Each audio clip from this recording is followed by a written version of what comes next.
سابق صدر Jamie Carter 100 سال کی عمر میں انتقال کر گئے۔ جارجیا سے تعلق رکھنے والے اور مونگ پھلی کی کاشتکار کے طور پر کام کرنے والے جیمی کارٹر ڈیموکریٹک پارٹی سے تعلق رکھتے تھے۔ جیمی کارٹر امریکہ کے 39ویں صدر تھے اور انہوں نے 1977 سے 1981 تک بطور صدر خدمات انجام دی۔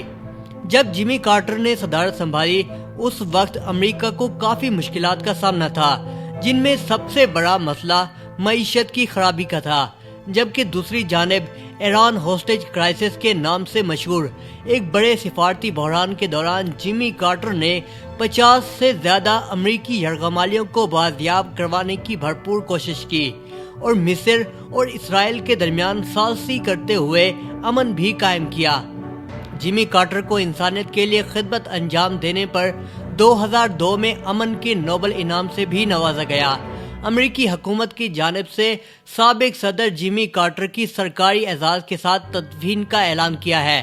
ان کا پورا نام جیمز ایرل کارٹر تھا۔ وہ 1 اکتوبر 1924 کو ریاست جارجیا کے علاقے پیلز میں پیدا ہوئے۔ جیمی کارٹر کے والد ایک دکان چلاتے تھے اور اس کے بعد کچھ عرصہ سب مرین پروگرام میں بھی خدمات انجام دی۔ انہوں نے امریکہ کی نیول اکیڈمی سے 1946 میں گریجویشن کی، تاہم بعد ازاں مونگ پھلی کی کاشتکاری کے کام سے وابستہ ہو گئے۔ انہوں نے 1946 میں روسولین نامی خاتون سے شادی کی، جس کو وہ اپنی زندگی کا سب سے اہم دور قرار دیتے ہیں۔ جیمی کارٹر کے 3 بیٹے اور 1 بیٹی ہے۔ جیمی کارٹر 1971 اور 1975 کے درمیان جارجیا کی اسمبلی کے رکن اور جارجیا کے گورنر کے طور پر بھی کام کرتے رہے۔ ان کو 1976 میں ڈیموکریٹک پارٹی کی جانب سے صدارت کا امیدوار چنا گیا اور وہ اپنے حریفوں کو پیچھے چھوڑتے ہوئے آگے نکل گئے۔ اگرچہ جیمی کارٹر کے کردار کو بطور امریکی صدر زیادہ تر سراہا گیا، تاہم ان پر تنقید بھی ہوئی، خصوصاً سابق امریکی صدر جارج ڈبلیو بش اور ان کے والد سابق صدر جارج ایچ ڈبلیو بش کی جانب سے، جو ریپبلکن جماعت سے تعلق رکھتے تھے۔ جیمی کارٹر کو عراق اور بعض دوسرے ممالک کے ساتھ آزادانہ سفارتکاری پر تنقید کا سامنا بھی رہا۔ جیمی کارٹر نے 2004 میں بش کے دور میں شروع ہونے والی عراق جنگ کو قوم کے لیے نقصان دہ اور سنگین غلطی قرار دے دیا تھا۔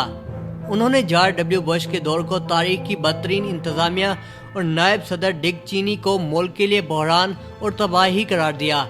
2019 میں جیمی کارٹر نے ریپبلکن صدر ڈونلڈ ٹرمپ کی قانونی حیثیت پر بھی سوال اٹھایا اور کہا کہ ٹرمپ کو اس لیے صدر بنایا گیا تاکہ روس ان کے ذریعے مداخلت کر سکے۔